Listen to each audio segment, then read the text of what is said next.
Oui, enfin, bon. C'est aussi dans les profondeurs qu'elle va chercher, elle va puiser son imagination dans ses profondeurs personnelles d'ailleurs. Oui, et puis la 9, c'est la publication, la presse, enfin la diffusion de ses livres, c'est la maison 9. La 3, on écrit, la 9, on publie. Et bien alors, elle a publié, hein. Puisque, oui. vous voyez, 79 langues, enfin, même en Chine, au fin fond de la Chine, dans tous les pays, en Inde, etc., on se dispute les livres d'Harry Potter. Moi, je fais le lien aussi avec cette maison 9 et Neptune en Scorpion avec le religieux. C'est très important, le oui, religieux pour elle. Oui. Elle est chrétienne pratiquante. Alors, je ne sais pas si elle est catholique ou protestante, parce qu'une partie de cette vidéo est tournée dans on dirait vraiment une église, ça ne fait pas temple. Mais elle ne dit pas qu'elle est catholique. Elle dit qu'elle est chrétienne. En tout cas, l'importance de la religion, l'importance du mysticisme. Du mysticisme, voilà. Oui, voilà, sa foi. Oui. Et qu'on lui demande, est-ce que vous croyez en Dieu? Et il dit oui. Elle répond carrément, oui. Alors, Christian parle du Verseau, porte d'entrée, et Bélier, porte de sortie. Oui. Gagner son indépendance en prenant des initiatives et effectivement en coupant les ponts. Alors, Astrid émet un doute sur l'heure de naissance. L'heure de naissance est incertaine. Tout ce qu'on sait est qu'elle est ascendant Verseau. Donc, elle conseille d'interpréter les maisons avec souplesse. Ah bah moi, j'ai trouvé 21h10. Je sais pas. Alors, mais c'est étonnant parce qu'en général, en Angleterre, ils ne donnent pas les heures de naissance. Hein. C'est l'hôpital qui l'a. Ah bah alors. Il faut demander à l'hôpital, oui. C'est pas, oui, c'est l'hôpital. C'est pas là, je sais pas comment ça se passe, mais enfin, quand on cherche en Angleterre, on cherche à l'hôpital. Ils ont les registres avec les heures. C'est pas comme à la mairie. C'est pas à la mairie comme nous. Et la source donc de celle-là, c'est qui l'a fournie? Alors, il faudrait regarder sur Astro Databank parce que j'ai dû regarder, je ne me souviens plus. Et là, on vous le dit qu'il a. Alors, sur AstroThem aussi, ils le disent quand ils savent. Et puis, Astro Databank le dit aussi. Et aussi, ils vous disent sur Astro. Attendez, je vais regarder. Je crois que enfin, pendant. Non, je ne vais pas y arriver. Là. Non, mais c'est sur Astro Databank. Oui. Oui, et bien, regardez combien il est rated, quel niveau on lui donne de certitude. Si c'est A, c'est parfaitement fiable. Et si ce n'est pas du tout fiable, c'est D. Et ils disent d'où ça vient, qui l'a dit et où il l'avait trouvé sur Astro Databank. Oui, en général, oui. Comment ça? Astrid dit qu'en fait, c'est elle qui a répondu à la question, qui a donné son heure. Ah oui? Ça serait intéressant, oui. Mais je vérifierai. Là, j'ai peur que si je cherche sur mon ordinateur, je vais perdre mon écran. Non, mais il y a quelqu'un d'autre qui peut. Oui, pour voir sur Astro Databank. Oui, attends. Oui. Hop.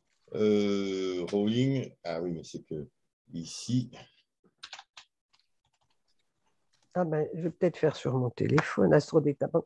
Enfin, je n'ai pas vu que c'était sujet à controverse, en tout cas. Mais bon. Rolling, voilà, JK Rolling. Voilà. Ici, c'est Loïs Roden et. Oui. Ah oui, non, quand même. Ils disent que c'est rectifié à partir d'une heure approximative. Ah oui. Et elle ne dit pas où elle l'a trouvé. Le collecteur, c'est Loïs Roden. Ah ben alors, elle est formidable. C'est la grande championne de toutes les heures de naissance. Oui, mais elle l'a quand même, alors je ne me rappelle plus de la classification exacte, mais elle l'a classée en C. Ah oui. Et le C, ce n'est pas une fiabilité extraordinaire. Hein. C'est moyen. C'est moyen. En fait, c'est un journaliste qui lui a posé la question quel était son ascendant et elle a répondu Verseau. Et donc, ils ont pris la moyenne et ils ont mis 15.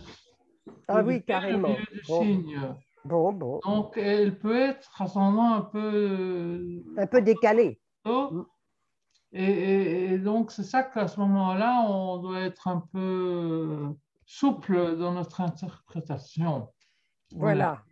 Alors, moi, vous dites ça. Chipping Sudbury à 15h20, selon Roden. Même une autre localité. Ah bon? On n'est plus Chipping Sudbury, 15h20. Et 15h20, c'est plus la même chose hein, quand même. Et vous l'avez trouvé où, ça?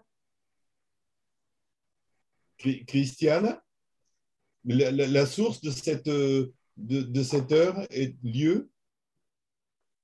Bon, si tu peux pencher le micro. C'est vrai qu'on ne soulignera pas assez l'importance, de la précision de l'heure de naissance et l'importance de la source. Eh bien oui. Mais c'est possible que cette heure corresponde assez bien parce que quand on fait le thème en domitude, c'est-à-dire qui tient compte de la troisième dimension dans la perspective du ciel, à cette heure-là, Mercure, il n'est pas bien dans la maison 7, mais il est conjoint au descendant, ce qui le rend plus puissant, on pourrait dire. Hein? Donc, voilà. Bon. Enfin, j'ai fait avec ce que j'avais. Je trouvais que ça marchait pas mal. Alors, heureusement, si vous voulez, on va vous montrer ce qui veut. Tu as fait de ton mieux avec tout ton talent. Avec ce que j'avais. J'ai fait ce que j'ai. Voilà, de mon mieux avec ce que j'avais. Oui. Tout à fait. Oui, c'est ça. Mais oui, c'est vrai. Bon. Si tu veux arrêter, enfin, je ne sais pas si vous voulez arrêter ou continuer, parce qu'on peut parler, si vous voulez, de son étoile évolutive qui, elle, n'a pas besoin de son heure de naissance. Je glisse vers la suite.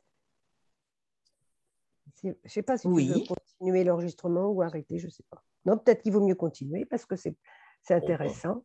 Mais bien sûr, enfin, pour moi, l'étoile évolutive fait partie de l'atelier, de la soirée. Hein. Bon, eh ben alors on le laisse, voilà. Vous le voyez là? Oui.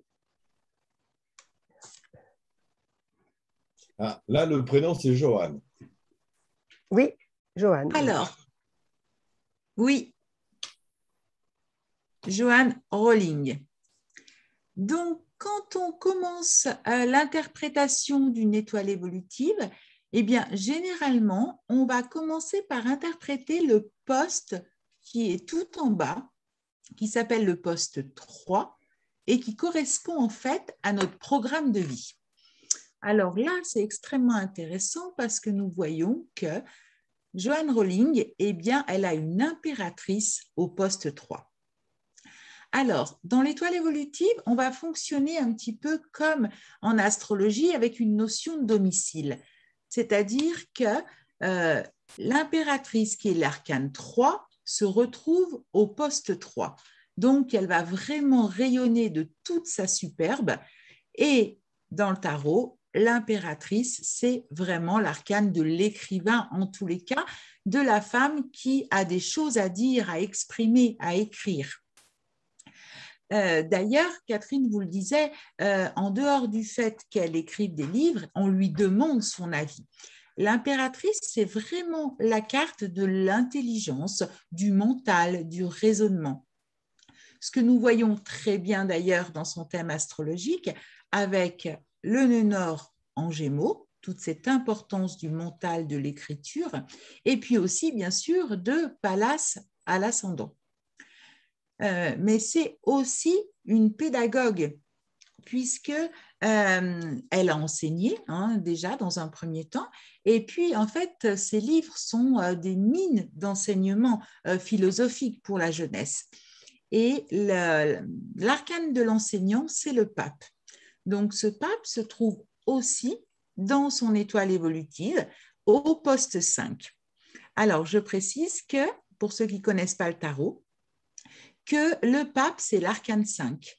Donc, encore une fois, sur des postes quand même très fondateurs, je dis fondateurs parce que vous voyez, ils sont en bas de l'étoile. Donc, c'est eux qui posent vraiment la fondation de tout le destin d'un individu. Donc, cet arcane 5 qui est le pape se trouve au poste 5, donc bien évidemment en domicile. Nous voyons aussi que nous avons un autre pape dans son étoile évolutive, qui va se situer en fait dans sa colonne de lumière. Donc, voilà, au poste 15, qui correspond à son génie inventif. Donc, son génie inventif, c'est vraiment de transmettre, d'enseigner. Et puis, le pape, il a un côté philosophe aussi. Donc, nous voyons déjà que par son impératrice au poste 3, et son pape au poste 5, eh bien, elle a quand même complètement incarné son programme de vie. Alors, bien sûr, c'est une écrivain. Bien sûr qu'une impératrice en poste 3, c'est déjà un très, très bon indice d'écrivain, mais c'est important d'avoir aussi d'autres arcanes qui viennent soutenir cette vocation d'écrivain. Donc, comme vous l'a dit très justement Catherine, et c'est du connu, eh bien, l'écriture, c'est aussi un métier très solitaire. Et la carte de la solitude dans le tarot, eh bien, c'est l'ermite. L'ermite de Joanne Rowling eh bien, est au poste 13, donc un poste vraiment essentiel qui nous laisse entendre qu'elle apprécie la solitude, c'est un lieu de ressourcement. En tous les cas, une chose est essentielle, c'est que d'aimer la solitude, c'est quand même une qualité indispensable pour écrire.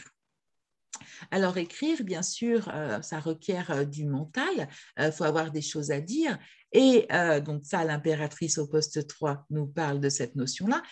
Et c'est important aussi d'avoir une lune, puisque la lune, c'est vraiment la notion de l'imagination. Et d'ailleurs, on voit très bien dans son thème astrologique qu'elle a Neptune, donc cette notion d'inspiration, qui est la planète la plus haute. Eh bien, si on pouvait faire un parallèle entre Neptune et un arcane de tarot, eh bien, ça pourrait être l'étoile, bien sûr, mais ça pourrait être aussi la lune. Et on voit que cette lune, on la retrouve tout en haut de cette colonne de lumière. Donc, il y a aussi un élément qu'on ne pense pas souvent quand on parle à l'écriture, c'est l'empereur. Parce que l'écriture, ce n'est pas que de l'imagination, c'est aussi vraiment de la discipline, de la persévérance. Et d'ailleurs, cet empereur est au poste 12, hein. Donc, le poste 12 dans l'étoile évolutive, c'est celui qui va orienter notre professionnel. Donc, on voit toute la rigueur qu'elle a mis dans son travail parce que quand elle a commencé à écrire Harry Potter, eh bien, en fait, minutieusement, elle avait des cahiers et des cahiers où elle approfondissait en fait la personnalité de chacun de ces personnages. Et cet empereur, là où il est extrêmement intéressant aussi dans le thème de Joanne Rowling, c'est qu'il vient faire un champ magnétique à sa lune. Un champ magnétique, c'est quand nous avons dans une étoile 2 arcanes dont l'addition fait 22. C'est-à-dire que ce sont 2 arcanes qui vont s'apporter mutuellement leur complémentarité. Tous les champs magnétiques portent un nom. Et la Lune et l'Empereur, c'est le champ magnétique de l'imaginaire incarné, parce que c'est extrêmement intéressant, bien sûr, d'avoir de l'imagination, de l'inspiration, mais ce qui est encore plus important, c'est sans doute de pouvoir les concrétiser. Et c'est vraiment l'Empereur qui concrétise les choses. Donc, maintenant, nous voyons au niveau de son poste 1, qui est en bas à gauche. Donc, le poste 1, ce sont nos talents. Et là, nous voyons qu'elle a l'arcane de la force. Donc, cet arcane de la force, si on voyait l'arcane plus grand, mais peut-être que certains d'entre vous connaissent cet arcane, nous voyons que sur l'image, il y a un lion, qui n'est bien évidemment pas, ça, sans rappeler, son soleil en lion, puisque l'arcane de la force va faire que, quelque part, on est invincible. C'est son talent, donc quoi qu'il puisse lui arriver, elle peut chuter à certains moments, mais bien évidemment se relever comme sa vie nous l'a montré.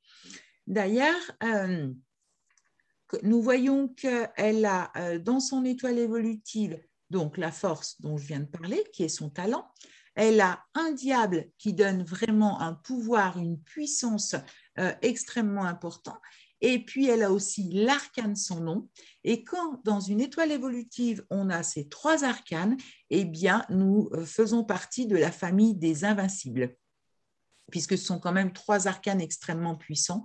Et effectivement, Joanne Rowling incarne complètement cette thématique de l'invincible.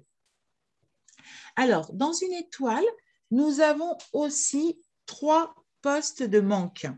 Donc, ces 3 postes vont être extrêmement intéressants quand on travaille sur les blessures, quand on travaille sur le karmique, hein, qui est vraiment une application extrêmement importante de l'étoile évolutive, puisqu'en fait, l'étoile nous parle de notre programme de vie en lien évidemment avec nos précédentes incarnations. Donc, ces 3 postes de manque sont les postes 2, les postes 4, donc que vous voyez sur la gauche de l'étoile, et puis le poste 14.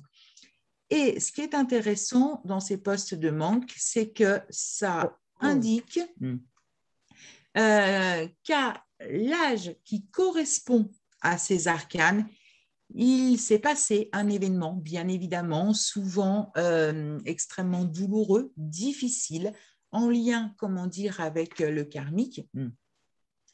Et on sait que l'événement le plus difficile qu'a dû vivre Johanne, c'est pas le décès de sa maman, bien sûr, mais surtout l'apparition de sa maladie, hein, puisque sa maman avait la sclérose en plaques. Donc, le diagnostic a été posé quand Johanne avait 15 ans.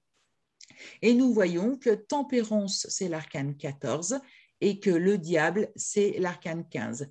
Donc, déjà, on sait qu'entre 14 et 15 ans, il s'est passé vraiment voilà, un élément extrêmement important. D'ailleurs, quand elle écrit Harry Potter, c'est au moment aussi où sa maman meurt, donc là c'est quand elle a 25 ans, et même si elle a 25 ans, même si elle est adulte, elle se sent terriblement orpheline, et c'est pour cette raison-là qu'elle va faire de Harry un orphelin. Donc on sait que Joanne Rowling a vraiment vécu une traversée du désert, hein, de 1990 à 1997. Donc, sa mère qui meurt de maladie, où elle se marie, elle donne naissance à une fille, elle se sépare, elle connaît la pauvreté, enfin tout ce que vous a expliqué Catherine. Mais on voit aussi dans son thème qu'elle a des facultés pour rebondir. En dehors du fait que c'est une invincible, eh bien, elle a aussi une maison Dieu au poste 6. Donc, le poste 6, c'est vraiment le poste de l'abondance. C'est là où on vient vraiment puiser en cas de difficulté. Et la maison Dieu, qui est un arcane en fait très uranien, c'est vraiment cette capacité à rebondir. Maison Dieu, c'est aussi un arcane de spiritualité ou de mysticisme, hein, puisque la tour qui représente en fait notre esprit est ouverte par le haut, donc justement pour pouvoir nous relier à plus haut que soi. Et avec ce Neptune en planète la plus haute du thème, planète au zénith, eh bien on sent comment justement cette notion de religion, comme nous l'indique la Maison Dieu au poste 6, a pu justement soutenir Joanne Rowling dans ses difficultés. Donc, comme tout empereur au poste 12, c'est vraiment une acharnée du travail. L'empereur, c'est le laborieux, le travailleur, l'endurant, le persévérant. Enfin, en clair, c'est vraiment une bête de travail. Et là, cet empereur, il est au poste 12, donc vraiment dans ses activités, dans son professionnel. Et quand elle a écrit Harry Potter, vraiment, elle a travaillé jour et nuit.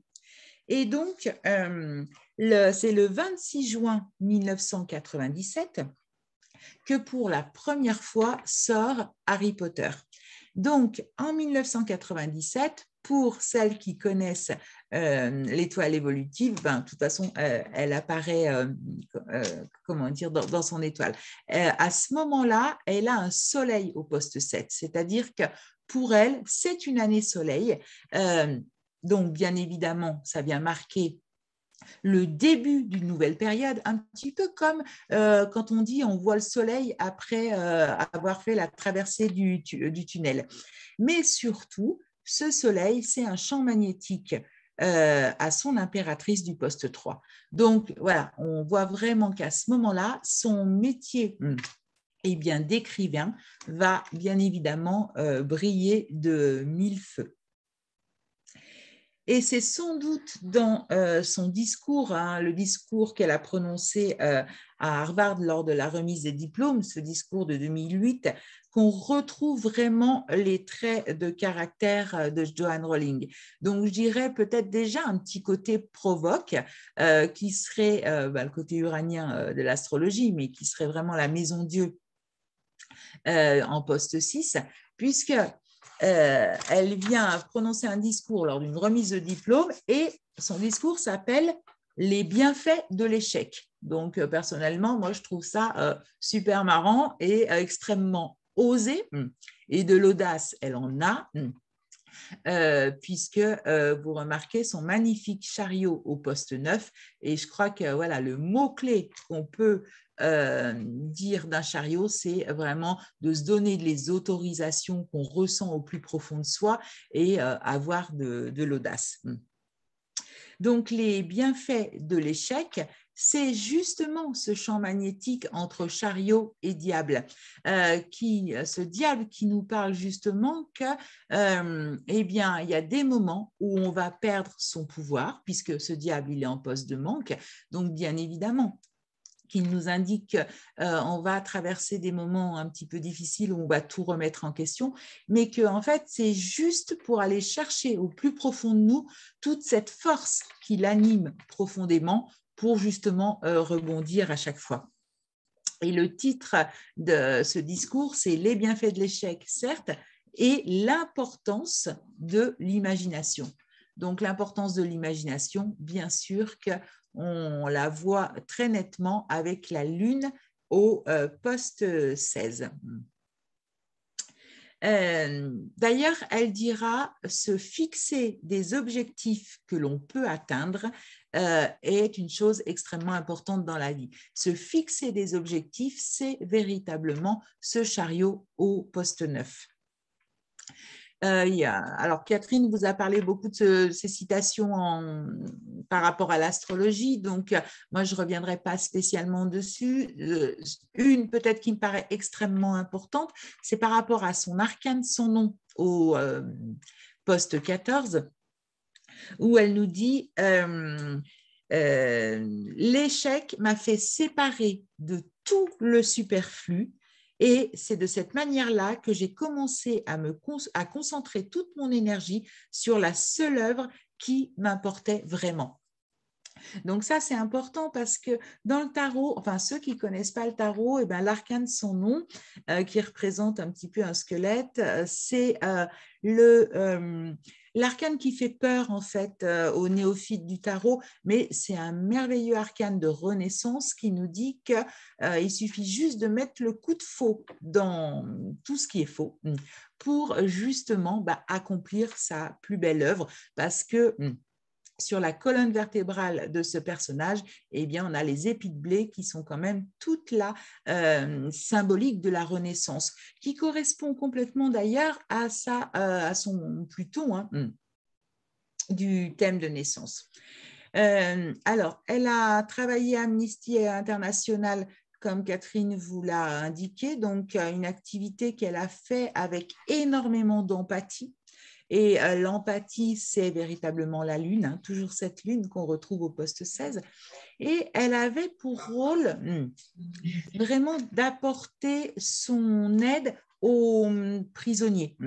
Et cette notion-là, on la voit très nettement encore avec cette maison Dieu du poste 6, puisque la maison Dieu peut être une blessure d'enfermement qui demande en fait un besoin de libération.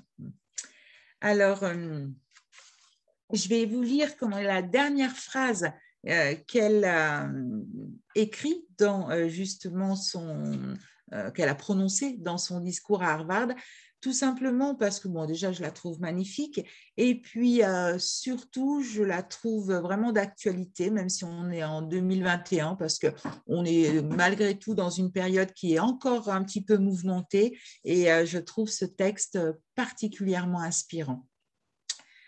Donc, si vous choisissez d'utiliser votre statut et votre influence pour lever la voix au nom de ceux qui n'en ont pas, si vous choisissez de vous identifier non pas aux puissants, mais aux impuissants, si vous conservez l'aptitude de vous imaginer dans la vie de ceux qui n'ont pas d'avantages, ceux qui n'ont pas vos avantages, pardon, alors ce ne seront pas seulement vos familles qui seront fiers de vous, qui célébreront votre existence, mais des milliers et des millions de personnes dont vous avez aidé à améliorer la réalité. Nous n'avons pas besoin de magie pour changer le monde. Nous avons déjà tout le pouvoir nécessaire en nous. Nous avons le pouvoir d'imaginer un monde meilleur. Donc voilà pour cette citation que j'ai trouvée vraiment magnifique. Et puis si on reprenait très vite fait, juste pour terminer, le petit quiz que Catherine vous a proposé avec les réponses astrologiques, eh bien là, on va trouver aussi toutes les réponses au niveau des arcanes de tarot. Quand on lui demande à Joe, parce qu'en fait, ses amis l'appelaient Joe, et quand on a travaillé sur une biographie, bah, ça devient presque une intime. Donc, si on demandait à Joe quelle est sa qualité, elle répond le courage. Et le courage, dont l'étymologie vient du mot cœur, eh bien évidemment que c'est sa force, avec le lion sur l'image, sa force du poste 1. Quand on lui demande ce qu'elle a fait de mieux dans sa vie, c'est tenter sa chance. Tenter sa chance, c'est bien évidemment oser, donc ce fameux chariot du poste 9. Quand on lui parle de sa pire crainte, eh bien la peur de perdre quelqu'un qu'elle aime. Et ça, c'est tout le diable du poste 4, donc on voit sa blessure d'avoir perdu sa maman, puisque le diable, c'est avant tout un arcane d'amour, c'est l'arcane 15, donc il fait partie de la famille des 6, c'est-à-dire de l'affectif et de tous ces liens qui nous lient à ceux qu'on aime. Son pire défaut, péter les plombs, donc là, c'est vraiment textuel. La maison Dieu, effectivement, c'est un arcane uranien, donc bien sûr qu'elle peut péter les plombs. Ce qu'elle aime faire, écrire, bah, ça tombe plutôt bien puisque c'est son programme de vie, avec une impératrice au poste 3. Et ce qu'il y a de mieux dans la vie, bah, une famille heureuse. Dans tous les cas, quand on a une lune au poste 16, eh bien, la lune, c'est la famille, les enfants, c'est la notion de maternité aussi. Donc, bien évidemment qu'avec une lune au poste 16, on comprend complètement sa réponse. Donc, voilà pour la présentation assez brève de l'étoile de Joanne Rowling. Mais voilà, c'est bien sûr qu'on peut fouiller, creuser, parler des arcanes secrets, mais pour ceux qui ne connaissent pas encore suffisamment l'étoile, ça aurait été trop fastidieux. Mais déjà, rien qu'en abordant simplement les arcanes qui sont visibles, eh bien, ça nous donne une très belle représentation du personnage. Donc, merci, bien sûr. Nathalie. Merci. Moi, j'aime beaucoup cette citation. Je trouve qu'il y a une citation que tu as donnée avant, que je trouve que j'aime bien parce qu'elle reflète aussi bien le personnage. C'est il faut se fixer des objectifs qu'on peut atteindre. Je trouve que c'est une nuance qui est extrêmement importante, des objectifs qu'on peut atteindre. Ça c'est très intéressant qu'elle ait dit ça. Et bien évidemment, j'aime beaucoup la citation où elle dit que la magie, ce n'est pas la peine de la chercher ailleurs, on l'a en nous. Ça, c'est magnifique. C'est magnifique. Exactement. Venant quand même de la créatrice d'Harry Potter, qui est le roi des magiciens, si j'ose dire, le message est extraordinaire, quoi. Alors, voilà. Alors, des questions parmi les écrits. Merci à vous deux. Déjà, excellent, ça, on est d'accord. Catherine, on retrouve aussi le pape avec la tyrolienne en 17 et en 3, avec la force 17 et 3. Oui, complètement. Puisque là, on va aller plus dans les arcanes secrets, ceux qui ne se voient pas, mais qui sont ô combien importants. La tyrolienne d'incarnation, c'est la différence entre l'arcane du poste 17 et l'arcane du poste 3. Donc, au poste 17, nous avons la justice, donc l'arcane 8. Au poste 3, nous avons l'impératrice, donc arcane 3. Si on fait 8 moins 3, donc ça nous donne 5. Donc 5, c'est le pape. Hein. Alors, ce pape qui était déjà très présent, puisqu'il était en domicile dans son poste 5, il est dans son génie inventif, puisqu'il est au poste 15, et en plus, c'est sa tyrolienne d'incarnation, c'est-à-dire c'est l'arcane qui nous aide en fait à gravir tous les échelons de notre colonne de lumière. Et le pape, on n'oublie pas que c'est avant tout la foi. Alors bien sûr, hein, c'est l'enseignement, la philosophie, mais c'est la foi. Et je pense que c'est ce qui l'a aidé aussi à rebondir. L'importance de la foi, oui, ça on l'a souligné déjà tout à l'heure aussi avec Catherine, on sent que c'est ça qui lui tient la tête debout, si j'ose dire. Complètement. Complètement. Alors, il n'y a pas beaucoup de questions, mais il y a beaucoup de compliments pour la présentation qui était instructive, intéressante, etc. Ça, il y a... voilà. Alors, s'il n'y a pas beaucoup, j'en profite du coup pour dire qu'à mardi prochain, à 20h, nous allons justement présenter la méthode de l'étoile évolutive, bien évidemment, à l'AFDAF. Donc, pour ceux que ça intéresse, je les invite vivement à venir nous rejoindre. Donc là, la présentation de l'étoile sera plus détaillée par rapport au poste. Et puis, on présentera 2 personnages avec évidemment des petits clins d'œil astrologiques dans le but justement de vous montrer comment une étoile répond à un thème ou comment un thème répond à une étoile, parce que bien évidemment, ça marche dans les 2 sens. Tout à fait. Merci. Peut-être que on va couper l'enregistrement pour l'instant. Oui. Hein, puisque visiblement, il n'y a pas de questions. Donc, merci beaucoup. On va rester encore un petit peu entre nous, mais pour l'instant, je coupe l'enregistrement. Merci à vous.